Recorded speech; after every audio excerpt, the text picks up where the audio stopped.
As the 2008 presidential election approaches, the primary elections have been narrowing down the potential presidential candidates. After months of campaigning, there are only 3 candidates left in the running to be elected President of the United States this November. John McCain, a senator from Arizona, has recently won enough delegates to become the Republican nominee, but Hillary Clinton, the senator from New York, and Barack Obama, the senator from Illinois, are still battling to gain enough delegates to become the Democratic nominee for president.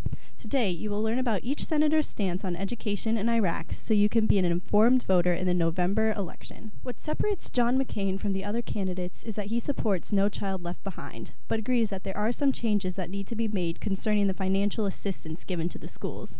He also supports allowing students to attend any school they choose instead of being forced to attend the local public school. I would implement more effectively the No Child Left Behind Act so that we can have much better performance out of K through 12.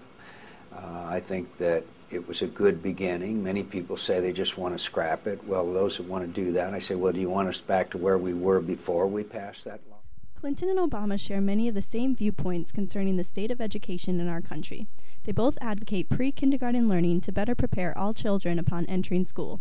Both candidates want to put more focus on decreasing minority dropout rates with personal academic plans, among other new resources. We have to make sure that we're doing everything we can to close the achievement gap.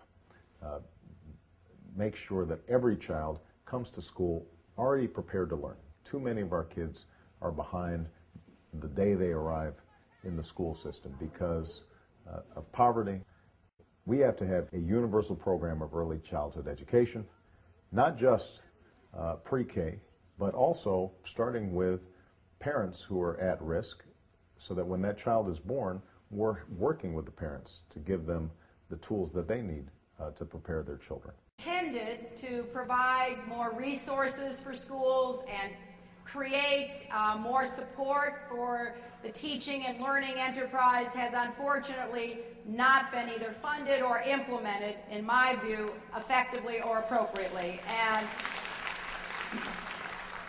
it is very clear to me as I talk with not only teachers and principals, but as I talk with parents and students, that there are some deep concerns. The war in Iraq is a greatly debated issue in American politics. While McCain advocates to keep troops in Iraq, Clinton and Obama want to start the immediate withdrawal of all American forces within Iraq. McCain wants a greater military commitment in order to achieve long-standing success and security for the nation. By having more troops, McCain believes political and economic development will succeed due to the containment of insurgents within the country. I think the formula for success is for the United States, as we are planning on doing, to go in, fight side by side with the Iraqi military, continue their training, some of our troops embedded with the Iraqi military.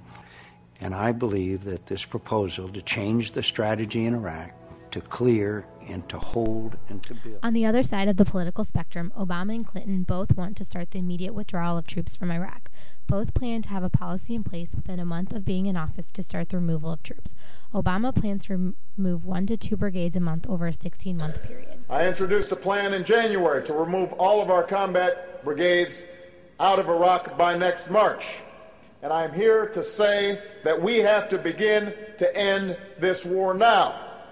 Not tomorrow, not the next day, not 6 months from now, but now. Well, I have a 3-point plan to get out of Iraq, starting with redeploying our troops, but doing it responsibly and carefully, because as many of the veterans in this audience know, taking troops out can be just as dangerous as bringing them in.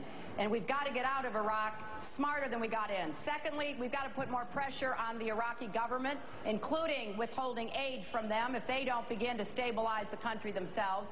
And thirdly, we need an intensive diplomatic effort regionally and internationally. But if it is a possibility that al-Qaeda would stay in Iraq, I think we need to stay focused on trying to keep them on the run, as we currently are doing in Al-Anbar province. After troops have been withdrawn from the country, they disagree greatly on the actions that should be taken to stabilize Iraq. Obama would have a small number of troops in the country to protect diplomats and embassies, as well as to quell any terrorist attacks carried out by the al-Qaeda. Clinton plans on appointing a UN representative to meet with key leaders in the Middle East on efforts to stabilize the region. These are only some of the issues that will be debated in the upcoming months. To learn more about each candidate and their ideas, you can visit their websites. We hope that you will all take great interest in the upcoming election and play your part in electing the next president in this historic race.